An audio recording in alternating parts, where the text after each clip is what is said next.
शेवग्याच्या शेंगांचे आपल्या शरीरासाठी भरपूर फायदे आहेत।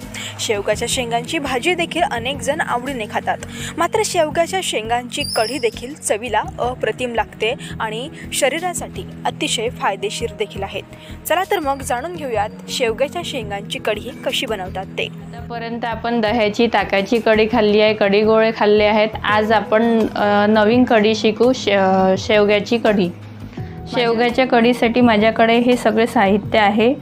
ताक, आपण ताक घेतले आहे, शेवग्याच्या शेंगा, कढीपत्ता, मिरची, कैरीचा किस घेतला आहे, बेसन, मोहरी, जिरं, हळद, हिंग, मीठ, हे सगळं साहित्य आपल्याला लागणार आहे। आता आपण कृती करूया। प्रथम मी गॅसवर पाणी ठेवले आहे, त्याला उकळी आली आहे। आता मी शेंगा टाकत आहे, थोड़ा आपण मीठ टाकत आहे। 1 चम्मच कैरीचा किस घेतला आहे, याला 10 मिनिटं शिजू द्यायचे। तर कवळ्या शेंगा घ्यायच्या, त्या लवकर शिजतील आणि खायला चांगल्या लागतील। सर्वप्रथम आपण ताक तयार करून घेऊ। मी इथे 2 चम्मच बेसन घेते आहे, थोडी आल्याची पेस्ट, थोडं जिरं पूड, हळद, रईनी, याला फिरवून घेऊ।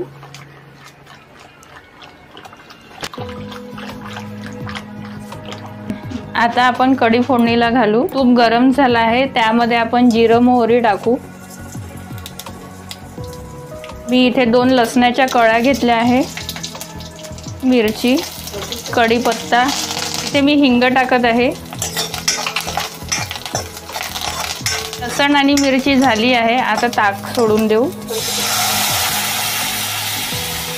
थोडं आपण पाणी घेतलं आहे, पाणी प्रमाणात घ्यायचं, घट्टही नको आणि पातळही नको।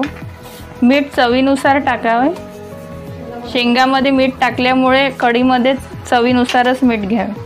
कढीला उकळी आली आहे, आता आपण शेंगा आणि आंब्याचा गर त्यातच सोडत आहे। याला आता उकळी येऊ द्यायची छान।